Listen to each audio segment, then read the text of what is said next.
এরে আল্লাহর বান্দা গোলাম, হামান ডাক দিয়া কই, দোস্ত আমিও তো কাজের সন্ধানে বের হয়েছি, ভালোই হলো তোমার সাথে আমার সাক্ষাৎ হয়ে গেছে। চলো আমরা দুজনে কাজের সন্ধান, কাজ খুঁজি। কাজের সন্ধানে যেহেতু বের হয়েছি, কাজ খুঁজি।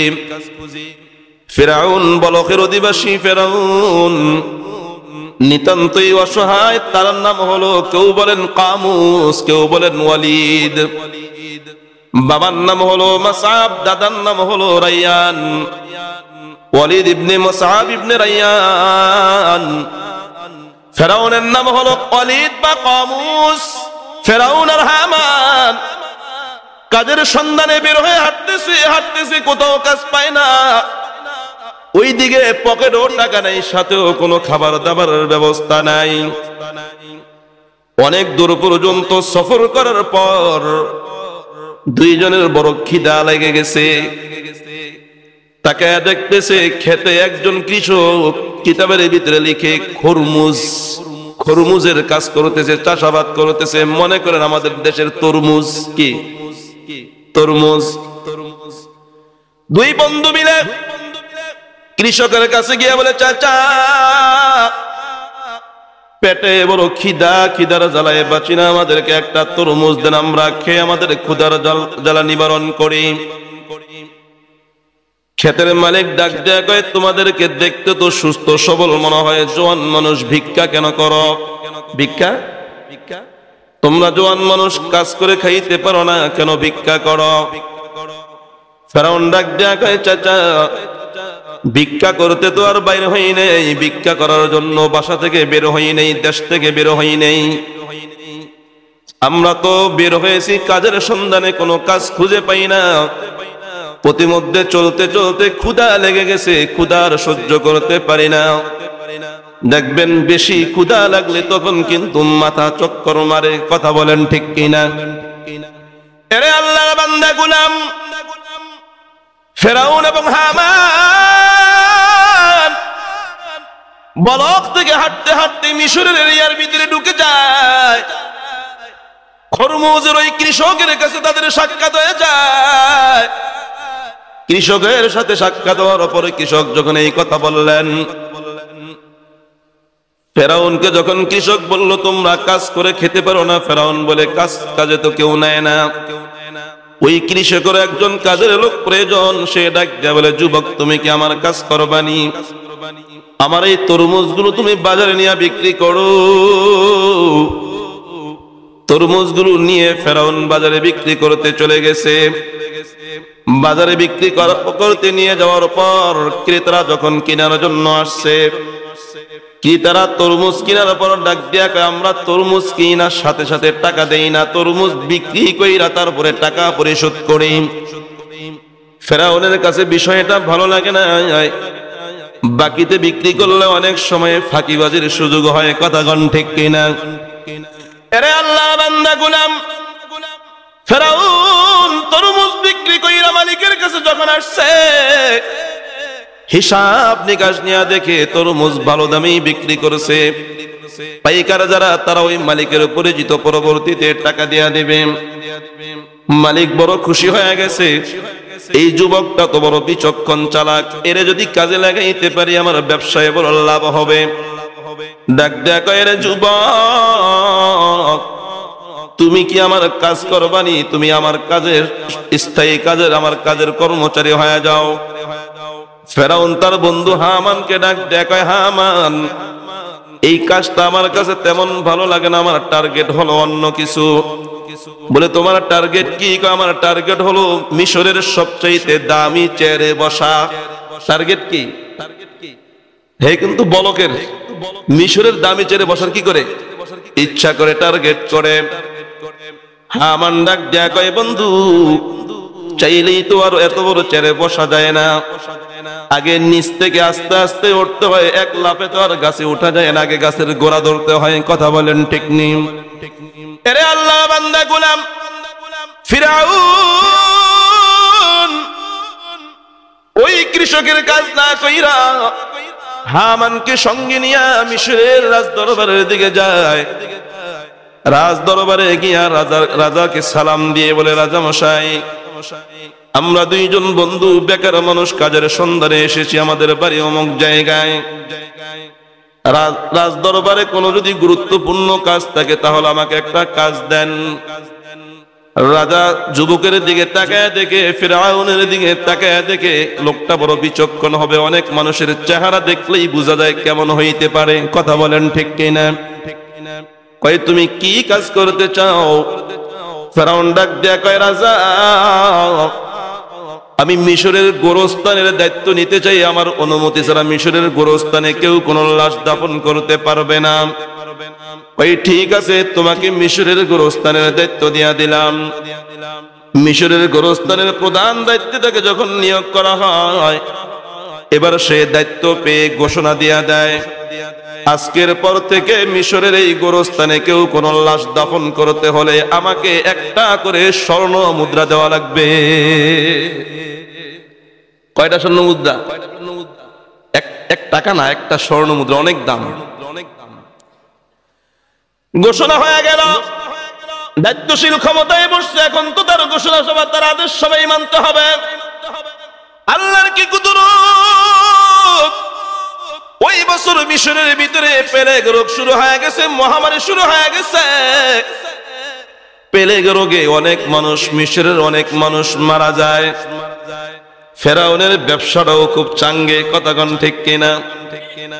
অনেক লোক মারা যাওয়ায় লাশও বেশি হয়েছে, ফেরাউনের অনেক টাকা হয়ে গেছে, মোটা অঙ্কের একটা অ্যামাউন্ট রাষ্ট্রীয় কোষাগারে ফেরাউন জমা দিয়া বাকিটা নিজের কাছে রাইখা দিছে। এরে আল্লাহর বান্দা গোলাম, বাদশা যখন দেখলো ফেরাউন গোরস্থানের দায়িত্ব নেওয়ার পর অনেক লাভবান হয়েছে, এবার বাদশার কাছে কাছে সে ভিড়তে চায়। কিছুদিন পর বাদশার যে প্রধানমন্ত্রী ছিল, মিশরের প্রধানমন্ত্রী, বাদশা না, বাদশার যে প্রধানমন্ত্রী, হঠাৎ করে প্রধানমন্ত্রী মারা যায়। বাদশা চিন্তা করলো প্রধানমন্ত্রীর চেয়ারটা খালি হয়ে গেছে, এই চেয়ারের যোগ্য হলো এই যুবক, যার নাম হলো কামুস বা ওয়ালিদ। তাকে প্রধানমন্ত্রী বানিয়ে দেওয়া হয়। প্রধানমন্ত্রী বানানোর পর কিছুদিন যাওয়ার পর ফেরাউন ডাক দেয়া কয়, বাদশা, প্লেগ রোগ হওয়ার কারণে, মহামারী হওয়ার কারণে মিশরের মানুষের আয় ইনকাম কমে গেছে। মিশরের মানুষ বড় দুর্ভিক্ষের ভিতরে পড়ে গেছে, মানুষ বড় অভাবী হয়ে গেছে। এই মানুষগুলো এখন আর রাষ্ট্রীয় কোষাগারে তাদের ট্যাক্স জমা দিতে পারে না, খাজনা জমা দিতে পারে না। কাজেই তাদের উপর থেকে ট্যাক্স নামক এই বোঝাটা তাদেরকে মাফ করে দেওয়া হোক, তাদের খাজনা মাফ করে দেওয়া হোক, 2 বছরের খাজনা মাফ করে দেওয়া হোক। বাদশা ডাক দেয়া কয়, 2 বছরের খাজনা মাফ করে দিলে রাষ্ট্র চলবে কিভাবে? ফেরাউন ডাক দেয়া কয়, বাদশা টেনশনের কোনো কারণ নাই, 1 বছরের খাজনায় কত টাকা আসে? বলে এত টাকা আসে। ফেরাউন ডাক দেয়া কয়, আমি যেহেতু প্রধানমন্ত্রী, আমি 1 বছরের খাজনার টাকা রাষ্ট্রীয় কোষাগারে জমা করে দিলাম। আরেক বছরের যত ঘাটতি খাজনা আসলে যত টাকা আসতো, বাকিটুকু আপনি রাষ্ট্রীয় কোষাগারে জমা করে দেন। জমা করে দেওয়া হলো। মিশরের মানুষ বড় আনন্দ, মিশরের মানুষ বড় খুশি, এখন আর খাজনা দেওয়া লাগে না, ট্যাক্স দেওয়া লাগে না, জিনিসপত্রের দামও কইমা গেছে। কথা বলেন ঠিক কিনা? এরে আল্লাহর বান্দা গোলাম, বিভিন্ন জায়গায় খাজনা ট্যাক্স দিতে জনগণ বড় বিরক্ত হয়ে যায়। 10 টাকা 12 টাকার আলু 70 টাকায় কি না খাইতে হয়। কথা কন ঠিক কিনা? কেউ খায় গেছে 16 বছর, আবার নতুন করে খাওয়ার জন্য আরেক ধান্দা। ক্ষমতায় না আসতেই কিছু মানুষ আবার ধান্দা শুরু কইরা দিছে। কথা কন ঠিক কিনা? এরে আল্লাহর বান্দা, জনগণের পক্ষের কেউ নাই, সবার একটাই চিন্তা, জনগণকে চেটে চেটে খেয়ে খেয়ে নিজের পকেট ভারী করা। জনগণের পক্ষে কেউ নাই। যারা বিগত হয়ে গেছে তারাও জনগণের না, যারা আবার আসতে চায় তারাও জনগণের না। বলে জনগণের কারা? বলে জনগণের তো তারা আল্লাহ ওয়ালা যারা। কথা কন ঠিক কিনা? এরে আল্লাহ বান্দা গোলাম, এজন্য রাষ্ট্রীয় ক্ষমতায় কোন চোর বাটপারকে আর বসানো যাবে না। রাষ্ট্রীয় ক্ষমতায় যদি বসাইতে হয় যারা জনগণের প্রকৃত বন্ধু, জনগণের পাশে থাকবে আল্লাহওয়ালা, তাদেরকেই বসাতে হবে। কথা বলেন ঠিক কিনা? এরে আল্লাহ বান্দা গুলাম, এবার ফেরাউন 2 বছরের খাজনা যখন মাফ কইরা দিছে, জনগণ তো সব এবার ফেরাউনের জন্য পাগল। কি কন? খাজনা মাফ কইরা দিছে, ফেরাউনের জন্য বড় পাগল। এরে আল্লাহ বান্দা, ফেরাউন প্রধানমন্ত্রী হওয়ার পর এবার রাষ্ট্রটা খুব সুন্দর করে পরিচালনা করতেছে। অসহায় মানুষের পক্ষে দাঁড়ায়, মজলুম যার পক্ষে কেউ নাই, দুর্বল গরিবদের পক্ষে সে অবস্থান নেয়, গরিবদের পক্ষে কথা বলে, যাদের পক্ষে কথা কওয়ার কেউ নাই ফেরাউন তাদের পক্ষ হয়ে কথা কয়। মানুষ বড় খুশি ফেরাউনের শাসন পাইয়া, ফেরাউনকে প্রধানমন্ত্রী হিসাবে পেয়ে মানুষ বড় খুশি হয়ে গেছে। ঘটনাক্রমে কয়েকদিন পর কয়েক মাসটা দখল করবে আমার, 4টা দখল করবে আমার, কোনো সন্তানাদি নাই। এই পদে কাকে বসাইয়া যাব? ভালো একজন লোক এই চেয়ারে বসাইতে হবে। ভালো লোক যদি ক্ষমতার চেয়ারে না বসে, মাটিতে বাড়ি করে কথা বলেন ঠিক কিনা? এরে মুসলমান আল্লাহর গোলাম, মিশরের বাদশা চিন্তা করে আমি মারা যাওয়ার পর বাদশা কাকে বানাবো? এক বর্ণনায় আছে বাদশা নিজেই লেখা দিয়া গেছে আমি মারা যাওয়ার পরে যে প্রধানমন্ত্রী বাদশা হয়ে যাবে। আরেক বর্ণনায় আছে বাদশা হঠাৎ করে মারা গেছে, লেখা দিয়া যাইতে পারে নাই। বাদশা মারা যাওয়ার পর 2-3 দিন পার হয়ে যায়। লোকেরা চিন্তা করে, গণ্যমান্য বিজ্ঞজনরা চিন্তা করে, বাদশা ছাড়া দেশ চলতে পারে না। বাদশা ছাড়া কোন রাষ্ট্র থাকা মানে দেহ ছাড়া, মাথা ছাড়া দেহের মতো, মাথাবিহীন দেহের যেমন কোনো দাম নাই, বাদশা ছাড়া রাষ্ট্রের তেমন কোনো দাম নাই।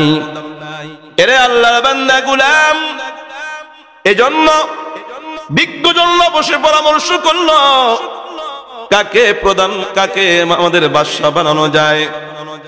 সবার পক্ষ থেকে রায় আসলো, যিনি প্রধানমন্ত্রী হইয়া জনগণের পাশে দাঁড়াইছেন, জনগণের খাজনা মাফ করার ব্যবস্থা করেছেন, জনগণের পক্ষে কথা বলেছেন, আশা করা যায় তিনি জনগণের পক্ষে কাজ করবেন, তাকেই বাদশা বানিয়ে দেওয়া হোক। তাকে বাদশা বানানোর পর এবার ফেরাউন তো মিশরের সর্বোচ্চ ক্ষমতার অধিকারী, সে বাদশা হইয়া তার হামান বন্ধুকে প্রধানমন্ত্রী বানাইয়া দিছে। দেখছেন নি কোন কোন কে আইতেছে? আপনাদের ওয়াজ বুঝেন তো? কথা হয় না। আমি মুসা নবী ফেরাউন নিয়ে আলোচনা করবো, এজন্য ফেরাউনের গোড়া থেকে টান দিছি আর কি, নাহলে তো বুঝবেন না কোন কোন আইছে। আমাদের দেশেও বহু নেতা এমন আছে, কিছু নাই, আসিল খরাতি, নেতা হওয়ার ফলে বাড়ি গাড়ির অভাব নেই। হয় কি হয় না বলেন? দেখবেন যে যত বড় নেতা, আমি ভালো নেতা এদের তো গায়ে লাগবে না, যারা সুর নেতা এগো গায়ে লাগবে। কথা কয় না কেন? দেখবেন যে যত বড় সুর নেতা, এর টাকা পয়সা তো তেমন কোনো অভাব নেই। আর রাজনৈতিক লাইন এটা এমন একটা লাইন, কাঁচা টাকা। এই জন্য দেখবেন খেলোয়াড়গিরি বাদ দিয়া রাজনৈতিক মঞ্চে ঢুকতে চায়। এমপি তো হয়ে গেল 2 জন, কথা কন না কেন? বিভিন্ন গায়ক নায়িকা এরা চিন্তা করে, হায় হায় কয় টাকা আর কামামু, এক রাস্তার বাজেট যদি মারতে পারি, এক ব্রিজের বাজেটের কিছু অংশ যদি মারতে পারি, তাহলেই তো কাম। কথা কন না কেন? এই জন্য বিভিন্ন গায়ক নায়ক দলে দলে এই রাজনীতিতে ঢুকতেছে। আরে কিয়ামতের আলামতের ভিতরে অন্যতম একটা আলামত হলো গায়িকা, নায়িকা, খেলোয়াড়, বিভিন্ন নিম্ন শ্রেণীর মানুষ, যাদের কোনো শিক্ষা দীক্ষা তেমন নাই, যাদের বংশমর্যাদা তেমন নাই, বলে তারা কিছু টাকার মালিক হবে আর জনগণের মাথার উপরে চেপে বসবে। এরে আল্লাহর বান্দা গোলাম, এজন্য সামনে আমাদেরকে বুঝে শুনে সিদ্ধান্ত নিতে হবে, আমাদের নেতা আমরা কাদেরকে বানাবো। যেই হোক, যেটা বলতেছিলাম, ফেরাউন বাদশা হওয়ার পর তার বন্ধু হামান রে কিন্তু প্রধানমন্ত্রী বানায়া দিছে। বন্ধুরে বলে নাই, বন্ধুরে কথা কন না কেন? এরে আল্লাহর বান্দা গোলাম, ফেরাউন বাদশা হওয়ার পর তার বন্ধু হামানকে প্রধানমন্ত্রী বানায়া দেয়। হামান রে ডাক দেয়া কয়, বাদশা হে হামান, আমার তো বাদশা হওয়ার আশা না, আমার তো আশা হলো খোদা হওয়া। নাউজুবিল্লাহ বলেন। কি হওয়া? খোদা হওয়া। মাথার ভিতরে শয়তানি ঢুকতেছে। আমার তো টার্গেট হলো খোদা হওয়া, আমি খোদা হবো, মানুষ আমার পূজা করবে। ফের হামান ডাক দেয়া কয় দোস্ত বেতাল কইরো না, এত সহজে এত লাভ পাইরো না। এই দেশ কিন্তু ইউসুফ নবী শাসন কইরা গেছে, এই দেশের মানুষগুলো ইউসুফ নবীর অনুসারী, এরা ইউসুফ নবীর অনুসারী ছিল। কাজে উল্টা পাল্টা করবে, একদম পায়ের গিরা সহ ছুটে ফেলবে। আস্তে আস্তে আগাইতে হবে, কৌশলে আগাইতে হবে। এরে আল্লাহর বান্দা ফেরাউন ডাক দিয়া কয় দোস্ত কৌশল কি? কয় দেশের অধিকাংশ মানুষ কিন্তু শিক্ষিত। কি কথা কন না কেন? আর শিক্ষিতের ভিতরে অধিকাংশই হলো ধর্মীয় লাইনে শিক্ষিত, যাদের ভিতরে দ্বীনি শিক্ষা আছে। দ্বীনি শিক্ষা যাদের ভিতরে আছে তাদেরকে গোমরাহ করা বড় কঠিন। কথা বলেন ঠিক কিনা? নবীজি ডাক দিয়া বলেন ফাকিহুন ওয়াহিদুন আশাদ্দু আলা শাইতানি মিন আলফি আবিদিন। একজন ফকিহ, একজন ভালো মানের মুফতি 1000 আবেদকে ধোঁকা দিতে শয়তানের যতটুকু কষ্ট হয়, একজন ফকিহ একজন মুফতিকে ধোঁকা দিতে শয়তানের এর চাইতে বেশি গুণে কষ্ট হয়। হামান ডাক দিয়া কয় দোস্ত এরা সবাই শিক্ষিত মানুষ, অধিকাংশই শিক্ষিত। শিক্ষিত মানুষরে কিন্তু বুঝ দেওয়া বড় কঠিন। কথা কন ঠিক কিনা? মূর্খ মানুষ হইলে তুমি ডাইন বাও বুঝ দিতে পারবা, কিন্তু শিক্ষিত মানুষরে বুঝ দিতে পারবা না। আবার যারা মূর্খ, পড়ালেখা করেন না, তারা আবার রাগ কইরেন না। পড়ালেখা ছাড়া কিছু মানুষ এমন আছে এরা অনেক সময় শিক্ষিতর চাইতে বেশি চালাক হয়। আছে কথা কন আছে কিনা? এরে আল্লাহর বান্দা গোলাম, ছোট্ট একটা ঘটনা মনে পড়ছে, বলে দেই। এক লোক এলেম কালাম নাই, কিন্তু ইবাদত করতে করতে বড় আবেদ হয়ে গেছে। আবেদ হওয়ার পর এবার সে মনে মনে কল্পনা করে, কিরে আল্লাহ আমার লগে সাক্ষাৎ করে না কে? আল্লাহ আমার সাথে দুনিয়াতে আল্লাহ সাক্ষাৎ দিব। সে ইবাদত করে আর বিভিন্ন চাটামি সারে, এই করে সেই করে। এক পণ্ডিত মশাই এটা শুনছে। পণ্ডিত, শিক্ষা দীক্ষা তেমন নাই, কিন্তু খুব পণ্ডিত। আসেনি সমাজে কিছু পণ্ডিত? শুই না কয় দাঁড়া তোরে শিক্ষা দিব। পরের দিন ভোর রাত্রে চালের উপরে আইসা ঠক ঠক আওয়াজ করে কয় কে? কয় আবেদ, কালকে থেকে তোমার আর কোনো নামাজ রোজা লাগবে না, কোনো ইবাদত বন্দেগী লাগবে না। আমি তোমার আল্লাহ বলতেছি, তোমার সব ইবাদত আমি কবুল কইরা তোমার বাকি ইবাদত মাফ কইরা দিছি। আবেদ তো পরের দিন নাকটাই না ফজরের সময় ঘুমায়। কয় কিরে হুজুরে আজকে ওঠে না কে? 2-3 দিন পার হওয়ার পর মানুষ জিজ্ঞেস করে, কিরে আজকে হুজুর ওঠে না কে? নামাজ কালাম দিয়ে ওনার পড়ে না, জিকির আজকার করে না। খুব হাসি খুশি। কি ব্যাপার? আমি যে জন্য ইবাদত করতেছি আল্লাহ কইছে আমার আর ইবাদত বন্দেগী আর লাগবে না। ইলম না থাকলে যেটা হয়। অথচ আল্লাহ কোরআনের ভিতরে বলেন ওয়া'বুদ রাব্বাকা হাত্তা ইয়াতিয়াকাল ইয়াকিন। আল্লাহ ডাক দেয় কইরে বান্দা, যতক্ষণ পর্যন্ত মউত না আসে মউত পর্যন্ত ইবাদত করো। সুবহানাল্লাহ। তোমরা মউত পর্যন্ত ইবাদত করো, মউতের আগ পর্যন্ত ইবাদত কোনো সার নাই।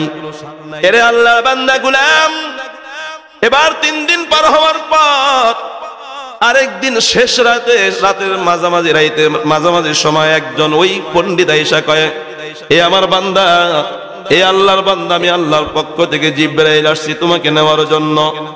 আজকে আল্লাহর সাথে তোমার দিদার হবে, তুমি তাড়াতাড়ি চলো। বের হয়ে গেছে। আল্লাহর সাথে সাক্ষাৎ করবা, 7 তবক আসমান পাড়ি দিয়া যেতে হবে, তুমি ভয় পাইবা। অনেক বড় বড় সাগর পাড়ি দিতে হবে, তুমি বড় ভয় পাইয়া যাইবা। চোখটা বাইন্দা নেই, চোখটা বাইন্দা নিছে, ঘোড়ার উপরে উঠাইছে। উঠে নিতে নিতে নিতে নিতে বহুদূর পর্যন্ত নিছে। এবার উচানে চাপরে কয়, এখন তুমি 3য় আসমানে আসো। আর একটু উঠলে কয়, এই যে একটু উঁচা উঁচা লাগতেছে, এখন তুমি 4র্থ আসমানে আসো। নিতে নিতে নিতে নিতে গোবরের বড় একটা স্তূপ, রাখালরা গরু বান্দার পর গোবর গুলো একটা স্তূপ করছে, বিশাল বড় স্তূপ। কয় কিরে গন্ধ লাগে কেন? কয় এই যে জাহান্নামের পাশ দিয়া যাইতেছে এই জন্য একটু গন্ধ।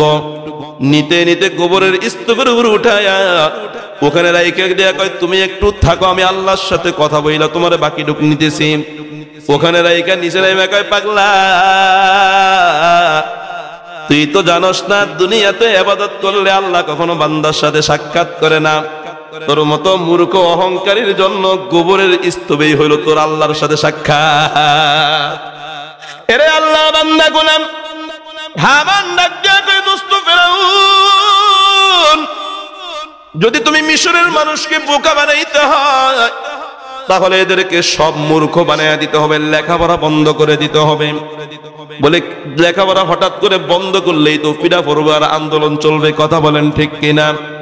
আর কেউ আন্দোলন না করলেও জনগণের পক্ষের যারা, জনগণের কল্যাণকামী যারা, রাষ্ট্রের বন্ধু যারা ওলামায়ে কেরামরা কিন্তু তোমার বিপক্ষে আন্দোলন করবে, থাকতে পারবে না।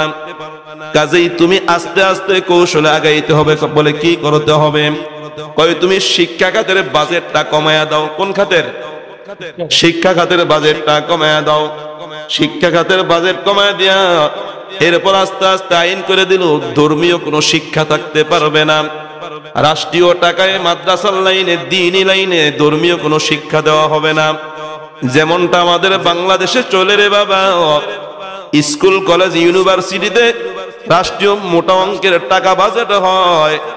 এই যে দারুল উলুম মোহাম্মদিয়া মাদ্রাসা সহ সারা বাংলাদেশে লক্ষ লক্ষ কওমি মাদ্রাসা আছে, রাষ্ট্রীয় পক্ষ থেকে কোনো অনুদান নাই, কথা বলেন ঠিক কিনা? এরে আল্লাহ বান্দা, সরকারি প্রতিষ্ঠানগুলো 3 মাস বেতন না পাইলে ওস্তাদরা রাস্তায় নামে বেতন পাই না, ক্লাস করাবো না, কথা কোন ঠিক নেই। আর এই কওমি মাদ্রাসায় রাষ্ট্রীয় কোনো বেতন নাই, সরকারি কোষাগার থেকে কোনো অনুদান নাই। এই জন্যই তো কওমি মাদ্রাসা, কওম মানে জাতি, কওম মানে কি? কথা কন না কেন? কওম মানে জাতি, জাতি। কওমি মাদ্রাসা মানে জাতীয় মাদ্রাসা। আপনার পকেটের টাকা, আমার পকেটের টাকা, জেলে বাইরে পকেটের টাকা, রিক্সাওয়ালার পকেটের টাকা, দোকানদারের পকেটের টাকা, এক কথায় মুসলিম জাতির পকেটের টাকায় সবার 10 টাকা 5 টাকা করে দিতে দিতে এই মাদ্রাসার ফান্ড হয়। ওখান থেকে আমাদের সন্তানদেরকে দ্বীন শিখানো হয়, কথা বলেন ঠিক কিনা? এরে আল্লাহ বান্দা গোলাম, গার্ডিয়ান যারা তারাও জানে যে এই মাদ্রাসায় পড়লে সরকারি কোনো চাকরি হয় না, সরকারি বেতনও পায় না। যেই গার্ডিয়ানরা এত কিছু জানার পরও সন্তানগুলোকে কওমি মাদ্রাসায় পড়ায়, আমি তো হলফ করে বলতে পারি ওই গার্ডিয়ানরা সত্যি সত্যি আল্লাহকে ভালোবাসে, কথা বলেন ঠিক কিনা? ওই গার্ডিয়ানরা সত্যি সত্যি কিয়ামতের ময়দানে জান্নাত চায়। জানে সন্তানটা কওমি মাদ্রাসায় পড়া সরকারি কোনো অফিসে চাকরি পাবে না, মোটা অঙ্কের বেতনও পাবে না, 8-10-12 হাজার টাকা বেতন পাবে, তার উপরও বাকি। বলে বাকি থাকুক আর কম বেতন পাক, কওমি মাদ্রাসায় পড়া সন্তানগুলো অল্প বেতনও মা বাবার খেদমত করে, কথা বলেন ঠিক কিনা? এরে মুসলমান আল্লাহর গোলাম, হামান ডাক দিয়ে কই, বন্ধু ধর্মীয় শিক্ষা বন্ধ করে দিতে হবে, মাদ্রাসা বন্ধ করে দিতে হবে। ধর্মীয় শিক্ষা বন্ধ হয়ে গেলে দেখবা মুসলমানদের ঈমান কেড়ে নেওয়া বড় সহজ, কথা বলেন ঠিক নেই? এরে আল্লাহ বান্দাগুলা আস্তে আস্তে আইন করে দিল ধর্মীয় শিক্ষা দেশে চলতে পারবে না, সরকারি কোনো বাজেট থাকবে না, সরকারি কোনো বাজেট থাকবে না। সরকারি অনুদান না পাইলে মাদ্রাসা চালাইবে কেমনে? এবার হক্কানি রব্বানি উলামায়ে কেরাম চিন্তা করলো দুনিয়ার পেটের দিকে তাকায় লাভ নাই, রিজিক দেওয়ার মালিক আল্লাহ। আল্লাহর জমিনে আল্লাহর দিন টিকায় রাখতে হবে। আল্লাহর জমিনে আল্লাহর দিন যদি না টিকে, আসমান ঠিক থাকবে না, জমিন ঠিক থাকবে না, কথা কোন ঠিক কিনা? আল্লাহর জমিনে আল্লাহর দিন না থাকলে দুনিয়ার কিছুই থাকবে না, কিয়ামত হয়ে যাবে। এজন্য নিঃস্বার্থভাবে উলামায়ে কেরামরা আপনাদেরকে বারবার বিরক্ত কইরা কইরা আপনাদের কষ্টের উপার্জিত সম্পদগুলো মাদ্রাসায় এনে আপনাদেরকে রহমতের ভাগীদার কইরা দেশের ভিতরে হাজারো হাফেজ আর আলেম তৈরির ব্যবস্থা করে, কথা বলেন ঠিক কিনা? এরে মুসলমান আল্লাহর গোলাম, এবার আস্তে আস্তে ধর্মীয় প্রতিষ্ঠানগুলো বন্ধ করে দিতে লাগলো। তারপরও কিছু মানুষ আল্লাহওয়ালা যারা হক্কানি আল্লাহওয়ালা যারা ছিল, হযরত ইউসুফ নবীর অনুসারী যারা ছিল বনি ইসরাইলের, এরা তাদের অর্থায়নে মাদ্রাসা চালু রাখলো, দ্বীনি শিক্ষা প্রতিষ্ঠান চালু রাখলো। এইদিকে হামান ডাক দিয়ে কয়, দোস্ত আস্তে আস্তে জেনারেল শিক্ষার ভিতরেও আস্তে আস্তে ত্রুটি ঘটাইতে হবে। জেনারেল শিক্ষার ভিতরেও দিন শিখানো হয়, কথা বলেন ঠিক নেই? এখন দেখেন যত এই দিকে আসতেছে তত ইসলামী শিক্ষা জেনারেল শিক্ষা থেকে উঠাইয়া দিতেছে। আগে আমরা ছোট্ট সময়ে যখন স্কুলে পড়ছি, আমাদের ক্লাস 4, 5, 3, 2 বইয়ের ভিতরে ইসলামের অনেক সুন্দর সুন্দর শিক্ষা ছিল, কথা কোন ঠিক নেই? আস্তে আস্তে যখন এদিকে আনতেছে, আনতে আনতে ইসলামী শিক্ষাগুলো উঠাইয়া দিয়া হযরত ওমরের গল্প উঠাইয়া দিয়া, হযরত আবু বকরের গল্প উঠাইয়া দিয়া, হযরতে নবী আলাইহিস সালাতু ওয়াস সালামের গল্প উঠাইয়া দিয়া, আল্লাহওয়ালা বুজুর্গদের গল্প উঠাইয়া দিয়া এবার থিওরি ঢুকাইতে চাইছিল, ডারউইনের থিওরি।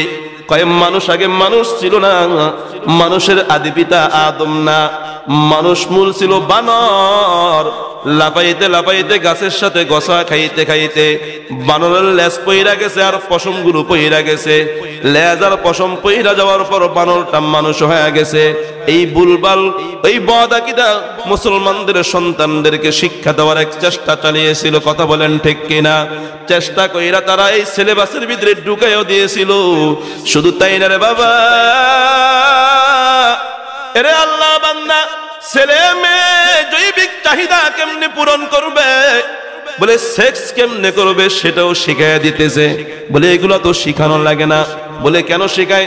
সমাজের ভিতরে জিনা বিচার যদি ছড়াইয়া দেওয়া যায়, দ্বীনি শিক্ষা যদি ছড়াইয়া দেওয়া যায়, দ্বীনি শিক্ষা যদি মানুষের ভিতরে না থাকে, দ্বীনের আলো যদি না থাকে, ওই মানুষটা দেখতে মানুষ হইল আস্তে একটা জানোয়ার, কথা কোন ঠিক কিনা? তখন ওই লোকগুলোর দিয়া ফেরাউনের গোলামি করানো সহজ হয়ে যাবে। আস্তে আস্তে সব হয়ে গেল। আস্তে আস্তে মানুষগুলো মূর্খ হইতে লাগলো।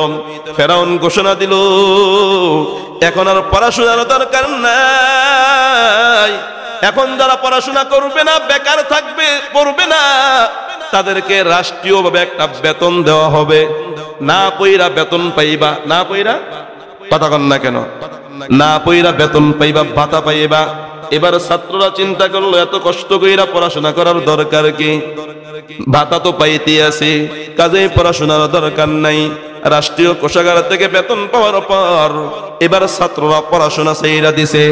মানুষগুলো যখন মূর্খ হয়ে গেছে, ওইদিকে কওমি মাদ্রাসায় অল্প ছাত্র, এরা তো আর বেশি মানুষের সাথে পেরে উঠবে না। এবার ফেরাউন সবাইরে জমা করেছে।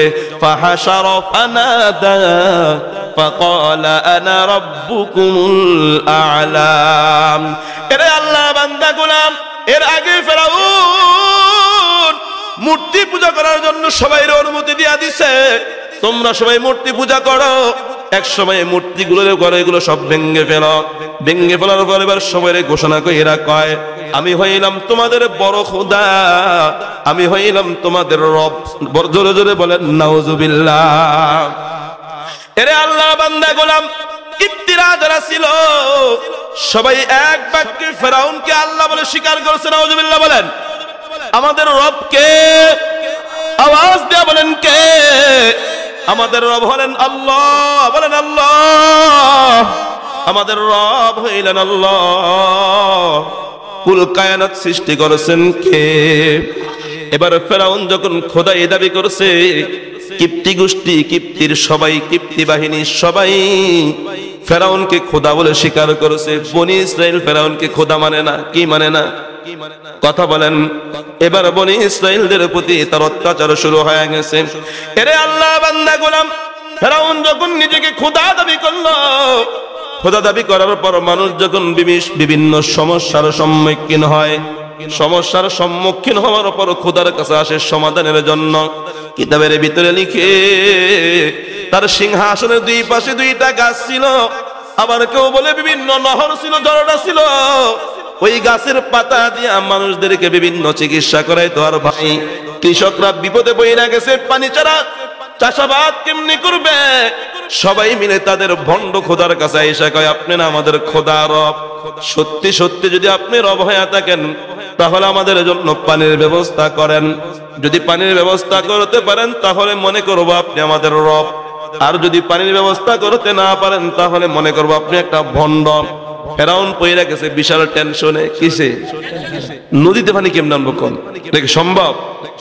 এবার ফেরাউন কিতাবের ভিতরে আছে সৈন্য বাহিনী নিয়া ফেরাউন সিংহাসন থেকে বের হয়ে যায়। সিংহাসন থেকে বের হয়ে বিভিন্ন ঘাটিতে ঘাটিতে মানুষ সৈন্যবাহিনী দাঁড় করাইয়া দিয়া শেষ পর্যন্ত, একদম শেষ পর্যন্ত গিয়া ফেরাউন একটা জঙ্গলের ভিতরে ঢুকে যায়। জঙ্গলে এক গর্তে ঢুইকা মাথাটা নিচের দিকে দিয়া পা দুইটা আসমানের দিকে দিয়া রব্বুল আলামিনকে ডাক দিয়া কয় আল্লাহ, আমি এটা জানি আপনি হইলেন আল্লাহ, আপনি সব কিছুর সৃষ্টিকর্তা, আপনি সব কিছু করতে পারেন, আপনি চাইলে সব হয়, আপনি না চাইলে কিছুই হয় না। আল্লাহ, আমি জানি আমি একজন ভণ্ড, আমি মানুষের কাছে ভণ্ডামি করে আল্লাহ দাবি করেছি। আল্লাহ, যেহেতু আমি দাবি করে ফেলছি, আমার সম্মানটা রক্ষা করেন। আখিরাতে আপনি আমাকে কিছুই দেওয়ার দরকার নাই, আখিরাতে আপনি আমাকে জাহান্নাম দিয়েন। আখিরাতে আমি কোনো পুরস্কার চাই না, আমি দুনিয়া চাই, আখিরাত চাই না। আল্লাহ ফেরাউনের দোয়া কবুল কইরা নিছেন। এরে আল্লাহর বান্দা গোলাম ফেরাউনকে যখন দোয়া কবুল করে নিয়ে ডাক দিয়া বলল, ঠিক আছে তোমার দোয়া কবুল, নীল নদ তোমার কথা মতো চলবে।